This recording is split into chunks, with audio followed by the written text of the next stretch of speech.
Hello everyone, this is Sensei Gale, and I wanted to say thank you for joining me this morning at our 11 a.m. Shotokan Karate class this April 13th.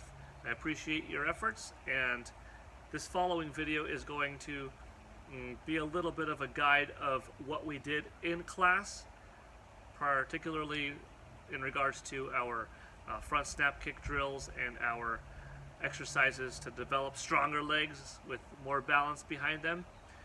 So join me, use this as a guide on your own to work out. I will also go over some of the stuff that we didn't quite get to. So this video will be a couple of things. I'll try to make it nice and quick, going over once again what we did and what we kind of ran out of time to do. So, number one. If you're standing with your feet shoulder width apart, bring back one leg. In this case, my right leg is coming back. Now, this is what we did in class. This leg comes up, kick with the left, down with the right, up with the left, down with the right, up with the left. You may go quicker if you get used to it, but a couple of things to pay attention. You're not lunging forward, so in this case my left leg is going to be the drop down leg. See, I'm not going forward with it. You don't want your knee to pass your toes. You want to go backwards, giving you more of a stretch with my back knee just about flush with the floor. Coming up, boom, exploding. Kicking with the ball of the foot. Left leg is the kicking leg. Likewise, from this perspective, if I'm doing the right leg kick, it's the left leg that drops back, up, kick with the right. Left leg drops back, up with the right. And more quick, boom, drop, boom, drop, boom. Okay, you're really making me work out a lot today, so thanks. Okay. The other one that we were experimenting with is coming off the back leg each time. It's a different feel. Once again, from a neutral position, my right leg is going to come back and kick. Back, kick. So these are stepping back, drop down lunges, but each time you drop back with that leg, you're kicking forward with that leg. Once again, neutral position.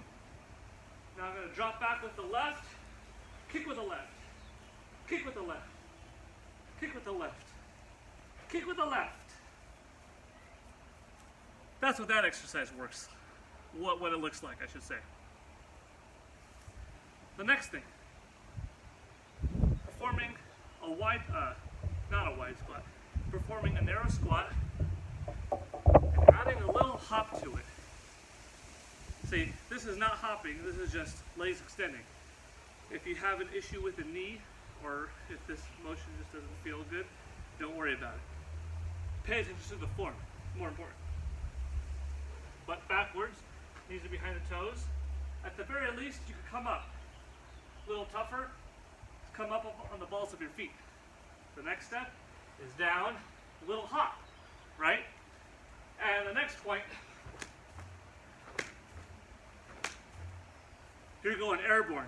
You don't want to hit the ground with an impact either. You gotta think like a cat. You gotta be. So you can't even hear anything other than my gi because my legs are absorbing into the ground. And that's coming from a lot of height too. Up and down. But that's advanced. Don't do it if you don't feel comfortable. Next drill that we did, well, the camera almost fell over from the wind. Next drill that we were going to do, but if I'm not mistaken, we ran out of time, is wide squat, side snap kick. Wide squat, side snap kick. Alternating.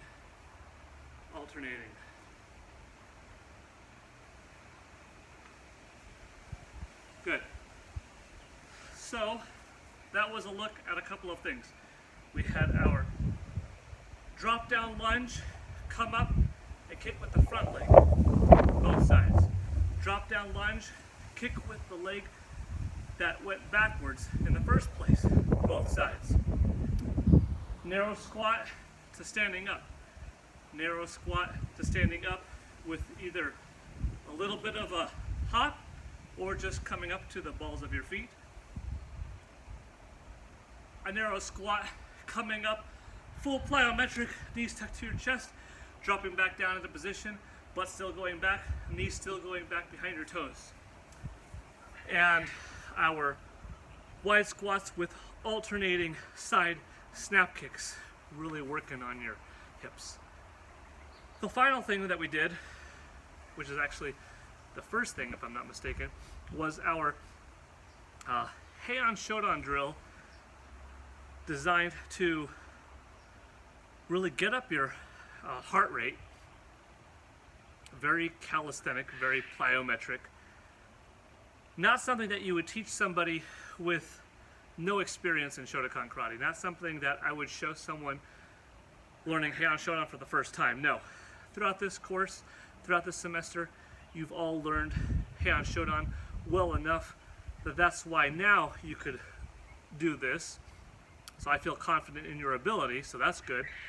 And number two, given the confines of we're not at my dojo at CSUN, having a lot of space to work with, you know, whether you're working out in your living room or your bedroom, this gives you the opportunity to do the whole sequence of Heian Shodan differently, improving your cardio, and making you more dynamic, more explosive, but in a lot less space.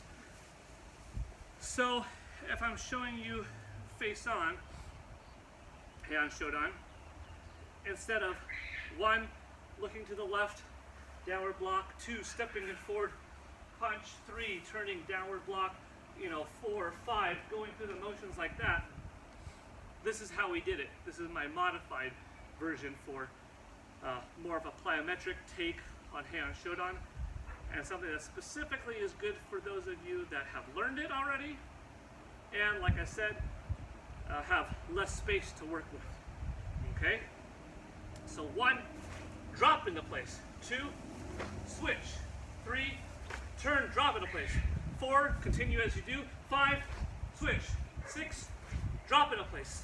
Prepare yourself. 7, 8, 9. Ha! Now, big 270-degree turn. 1, 2, 3, 4. Prepare yourself to go to 6 o'clock with a downward block. 5. Now it's 3 punches. 6, 7, 8. Ha! Now, this is a nice 270. 1, 2, 3, 4. And then you're back. That's a very cardiovascular take on Heian Shodan. And with that, I believe we went over right now, one more time, everything we did today in class for your legs, for your cardio, for your Heian Shodan, minus going over Heian Shodan in its regular 21 take, proper step-by-step style. But we got the legs, we got the kicks, we got the cardio, we got the modified Heian Shodan. Thank you all for joining me, and I will see you all Wednesday. Have a good one. Till next time.